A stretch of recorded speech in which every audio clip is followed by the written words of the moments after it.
Hey everyone, hope you're having a good day so far. Handsome, charming, and charismatic, Skir Khan was exceptionally skilled in the use of mind tricks, battle meditation, and military tactics during the last years of the Republic's Dark Age. This was a term given the last century of the New Sith Wars when the Republic could no longer maintain communication with any of its settlements outside the core, and basically ceased to exist. Born into this turbulent time on Coruscant, Khan was taken in by the Jedi Order, where he soon rose to the rank of Jedi Knight, and his keen mind and sophisticated knowledge of economic policy and fleet command proved a valuable asset for the Order. Though he did begin to become critical of the Jedi, blaming them and the Republic, what was left of it, for the anarchy that had spread throughout the galaxy for all these centuries of war with the Sith. Despite his radical views, the High Council hoped to use Khan's mastery of battle meditation, which was a force ability that boosts the morale, stamina, and overall battle powers of the user's allies, while also, simultaneously reducing the enemy's combat effectiveness and eroding their will to fight. They were hoping to use this to put an end to the centuries-long war with the reformed Sith Empire. So, they promoted him to Jedi Master in an attempt to moderate his behavior and objections. But their efforts did not appease Khan, who saw the Jedi Council as more and more tyrannical. So he left Coruscant and took a group of fellow Jedi Knights who shared his views with him and formed the Brotherhood of Darkness, declaring himself Dark Lord of the Sith. So I don't know if you guys can see, but there seems to be a running theme that Jedi just become fed up with the Jedi Order and the Jedi Council, and they go and start their own thing, which basically turns them into a Dark Lord of the Sith. Now, he was known as the Dark One by his followers. Khan's ascension to Dark Lord came during a time where the Sith Empire, instead of focusing their combined might on crushing the ailing Republic, had become fractured between dozens of Sith Lords, all waging war against each other for the right to claim the title Dark Lord for themselves. So Khan realized he had to unite the splintered Sith under his rule, or the unending infighting for more power and supremacy would lead to their destruction for good.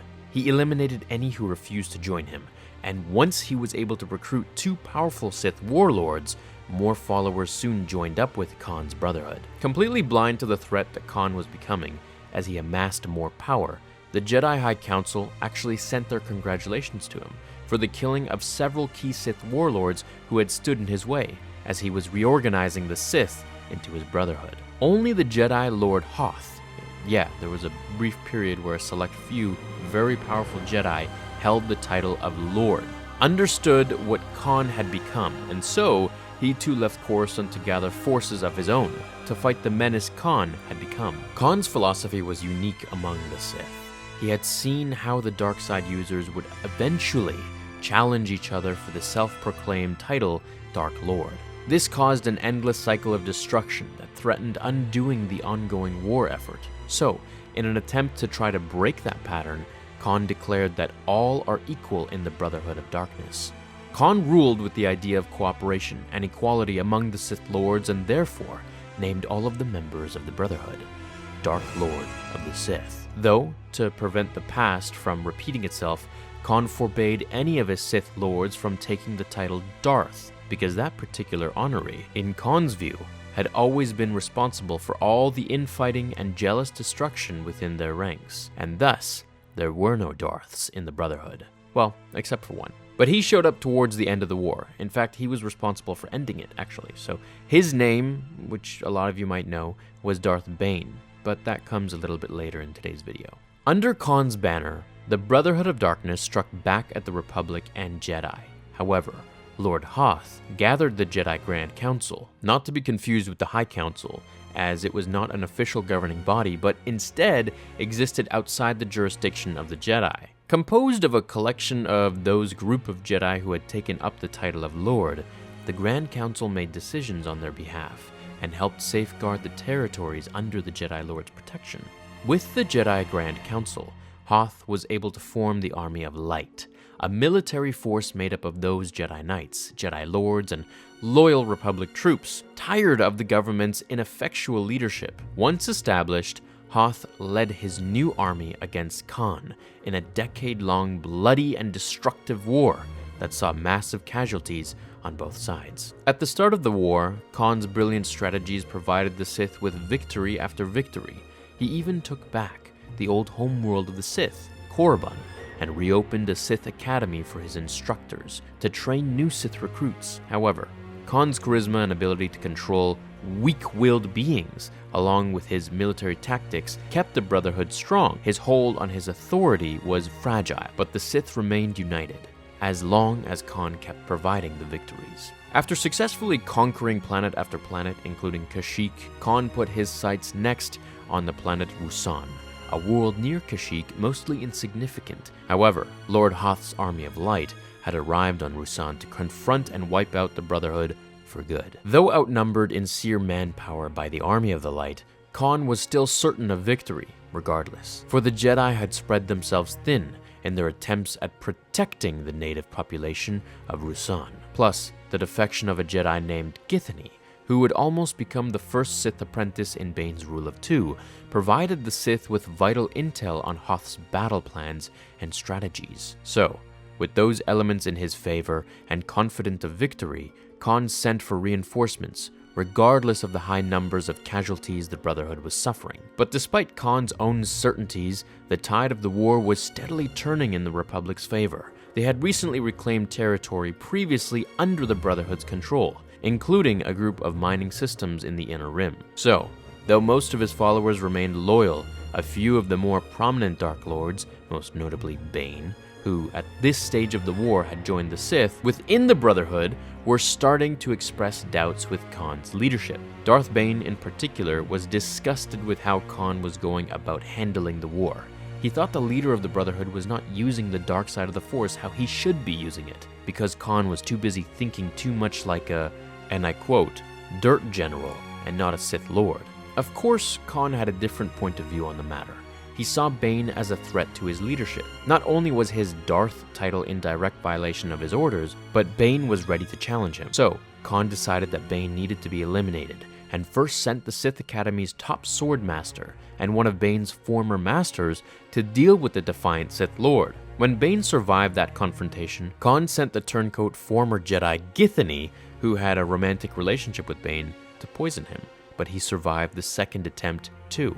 But then, to Khan's surprise, Bane sent the Dark One a peace offering of sorts, an ancient scroll inscribed with a forgotten Sith ritual called the Thought Bomb. The ritual was performed through sheer focused willpower that upon release would detonate and unleash a full volley of the dark side of the Force, obliterating any Force-sensitive being caught within its radius, ripping out their fragmented souls into a vortex of eternal torment that transformed into a shimmering silver orb.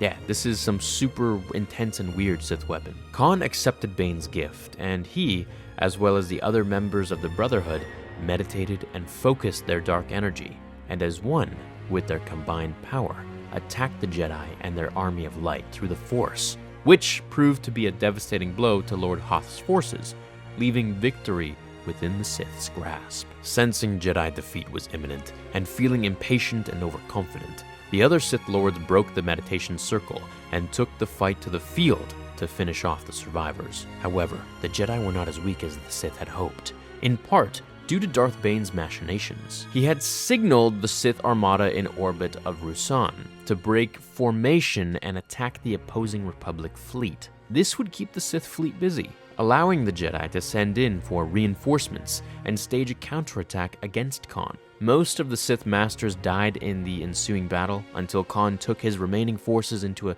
deep cave and waited for the Jedi to begin their final strike. It was here, with no more options left, he decided to use the Thought Bomb. He believed it would destroy the Jedi, but that he and his Sith Lords would be strong enough to survive it. When Lord Hoth and his army of light finally did arrive to engage the Brotherhood, Khan detonated the Thought Bomb, which resulted in not just the annihilation of Lord Hoth's forces, but Khan himself, the Brotherhood, and any Force sensitive within the radius of the blast. This devastation marked the end of the New Sith Wars, and the Sith, as an organization, were presumed extinct by the Jedi and the galaxy at large. But Darth Bane and his new apprentice, Darth Zana, were far enough away from the Thought Bomb detonated and survived to secretly form the New Sith Order, which would follow the Rule of Two.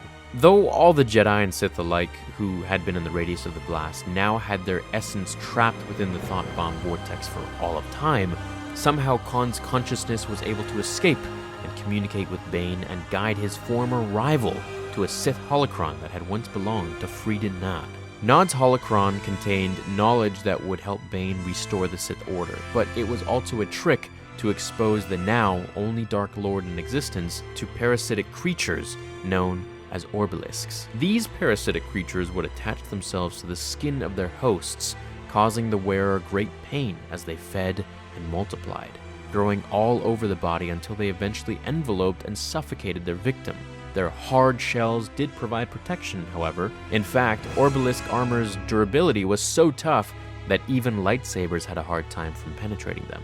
If they were removed or killed, the Obelisks would release a highly potent and lethal toxin into the host's body. Either way, whether they remained and grew on the host or were removed, the result was always death. Though Bane was able to prevent the Obelisks from covering his face, hands, and feet, he was now covered in them and used their hard shells as a living armor. A millennium later, the Sith Lord, who would be the last of Bane's rule of two, Darth Vader, used one of Khan's indestructible Sith amulets in the construction of one of his gloves. Though charming, handsome, charismatic, and a brilliant strategist and a master of mind tricks, Khan, though intelligent, was himself weak-willed and used the rule by the strong that the Brotherhood of Darkness preached as a cover for his own weakness. A weakness that would ultimately result in the defeats that he suffered in the last days of the war, driving him insane enough to use the thought bomb which caused his own death and ended